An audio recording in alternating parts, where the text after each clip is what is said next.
Nous voilà à l'entrée de l'église Saint-Barthélemy, dans laquelle se trouve la partie consacrée à la lettre Tsadé. Tsadé, c'est la table de la justice. Donc c'est une lettre qui nous parle de justice, mais aussi d'androgynie. Donc c'est aussi la réunion du masculin, du féminin. Donc il y a un côté un peu gnostique dans cette idée-là. Très simplement pour cette exposition, j'ai décidé de présenter un de mes films qui se passe à l'Oratoire du Louvre à Paris, qui est un temple protestant réformé, mais dont l'architecture est celle d'une ancienne église baroque, celle de la chapelle du Louvre, justement, la chapelle royale du Louvre. Euh, donc là, on retrouve la question de la mise en abîme. Donc on a une mise en abîme dans une mise en abîme si on voit ce jeu, si on joue à ce jeu déjà dans une exposition. Donc c'est quelque chose d'assez central dans le temps des polygones. Et donc nous arrivons sur ce film du coup qui se passe à l'Oratoire du Louvre.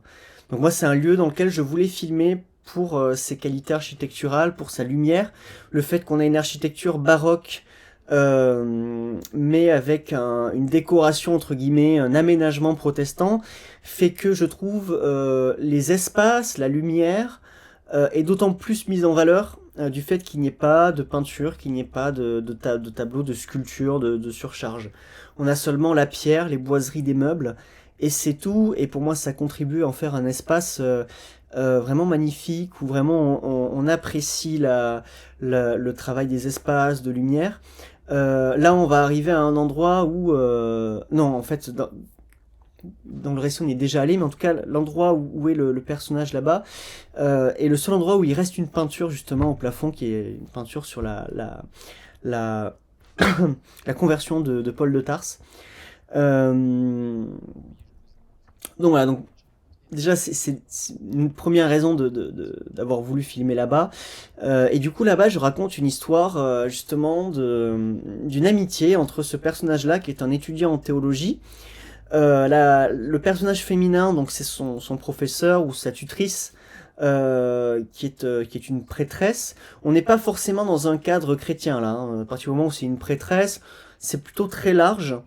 Moi, je reprends l'architecture du temple pour avoir un cadre un peu religieux, un cadre un peu mystique, mais il n'est fait mention aucunement de tel ou tel dogme, de tel ou tel récit théologique ou religieux ou mythologique. On a quelque chose d'assez vague sur ce plan-là. Moi, ce qui m'intéressait, c'était plutôt travailler les relations. Donc, on a une tutrice, on va dire, spirituelle. On a un étudiant, ou en tout cas quelqu'un qui est en formation. Et puis, on a ce personnage-là qui est joué par moi-même, qui viendrait d'une autre dimension, d'une dimension pleine de matière, et qui serait parvenu à s'en échapper et qui aspirerait un peu de légèreté. Et donc il se retrouve coincé entre deux mondes et dans le nôtre. Et du coup, il voudrait rester là. Seulement les autorités religieuses, on va dire, en tout cas la morale voudrait que il rentre chez lui, quoi. Donc il y a un truc un peu où c'est une sorte de migrant mystique ou spirituel ou bref, migrant démoniaque. Pas démoniaque au sens mauvais, malveillant, mais au sens où il viendrait des enfers et d'un lieu plutôt de la matière.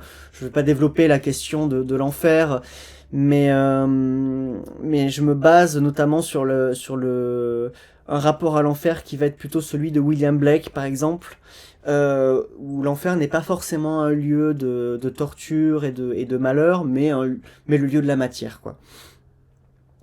Euh, voilà, et du coup, bien évidemment, donc l'étudiant en théologie se prend d'amitié pour ce personnage-là qui vient des enfers, entre guillemets, en tout cas de cette dimension de la matière, que j'appelle pas trop enfer justement pour éviter les connotations négatives, bien qu'il y ait des sous-entendus.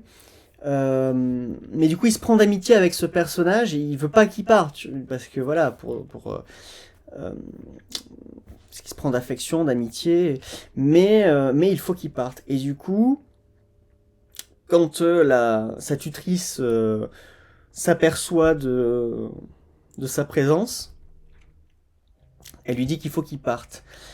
Et à ce moment-là, l'étudiant en théologie, qui s'est lié d'amitié avec ce démon, prend la décision de partir avec lui, en espérant que son sacrifice puisse l'aider plutôt que de repartir dans la matière, plutôt de s'élever vers la légèreté. Donc là, donc on arrive sur la scène du sacrifice avec une imposition des mains. Et mon récit ne dit pas, mon film ne dit pas si en effet ils se sont élevés ou pas. C'est-à-dire que on reste nous dans notre dimension à nous et tout ce qu'on garde en fait comme information, c'est la question du sacrifice. C'est plutôt cette exclusion qui reste le point important du film. Voilà, c'est le constat de ce qui a été produit, mais pas forcément le résultat ou non. Voilà, avec aussi dans l'échange du manteau un petit rappel biblique, on va dire, à David et Jonathan. Parce que voilà, David et Jonathan, c'est un récit biblique dans lequel il y a une sorte de tension un peu homoérotique entre deux personnages.